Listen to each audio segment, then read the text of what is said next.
Gen Z protest एक बार फिर नेपाल में शुरू हो चुका है। नेपाल में एक बार फिर जेनजी भड़क उठा है।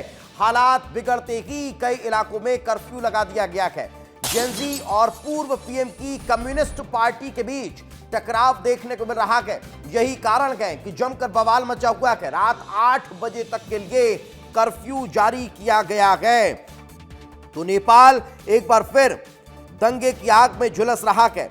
जेनजी का प्रोटेस्ट एक बार फिर नेपाल में देखने को मिल रहा है। तो ये बड़ी जानकारी आपको दे रहे हैं।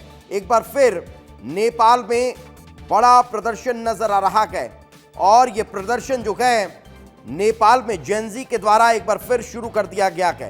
ये बड़ी जानकारी आपको दे रहे हैं। सड़कों पर जेनजी उतर आया है और ये जेनजी प्रोटेस्ट कर रहा है। भारत से सटे हुए नेपाल के 12 जिले के कुछ इलाकों में जेनजी युवाओं ने प्रदर्शन शुरू कर दिया है। जो जानकारी है वो बताई जा रही है कि जेनजी और पूर्व प्रधानमंत्री केपी शर्मा ओली की पार्टी सीपीएन यूएमएल के कार्यकर्ताओं के बीच ये झड़प हुई है, जिसकी तस्वीरें आप अपने टेलीविजन स्क्रीन पर देख पा रहे हैं। इन तस्वीरों को देखिए और समझिए कि कैसे ये प्रोटेस्ट लगातार आगे बढ़ता नजर आ रहा है।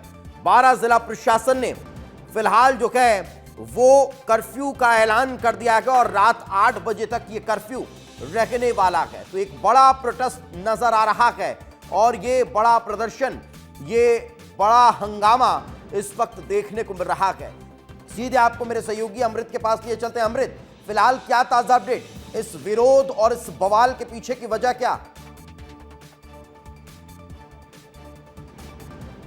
दीपेश, देखिए, इस विरोध को लेकर के जो सबसे बड़ी वजह सामने जो ट्रिगर पॉइंट रहा है, यहाँ से एक सीपीआई के कम्युनिस्ट पार्टी के नेता हैं, वो उड़ान भरने वाले थे और उसी दौरान जो है यहाँ पे जो है छात्रों का जो है विरोध देखने को मिला और यहाँ पे जो है एंटी कम्युनिस्ट नारे लगाते हुए छात्र पहुँचे और उनका ये कहना है कि दरअसल जो नेपाल को लेकर के जो भावी लोकतंत्र कायम करना है उसमें जो है कहीं ना कहीं जो हिला हवाली चल रही है। हालांकि इसके लिए जो है मार्च में तारीख तय की गई है, लेकिन जो अभी जो सिचुएशंस खराब हुए हैं उसका जो ट्रिगर पॉइंट रहा है वो सीपीआईएम ने जो वहाँ कम्युनिस्ट पार्टी ऑफ नेपाल के जो नेता हैं उनको लेकर के जो है ज़्यादा स्थिति गड़बड़ हुई है। और ये माना जा रहा है कि जो जेनजी हैं वो इस बात से बहुत ज़्यादा खफा हैं कि जिस तरह से जो पावर ट्रांसफ़र की बात चल रही थी, जिस तरह से लोकतंत्र बहाली की बात चल रही थी, वो सही दिशा में शायद नहीं चल पा रहा है। इसमें कहीं ना कहीं वही पुराने लोग जो है एक तरह से दोबारा एंट्री करते हुए दिखाई दे रहे हैं, जिनके खिलाफ ये आंदोलन था। दरअसल उनके आंदोलन के केंद्र में वो लोग थे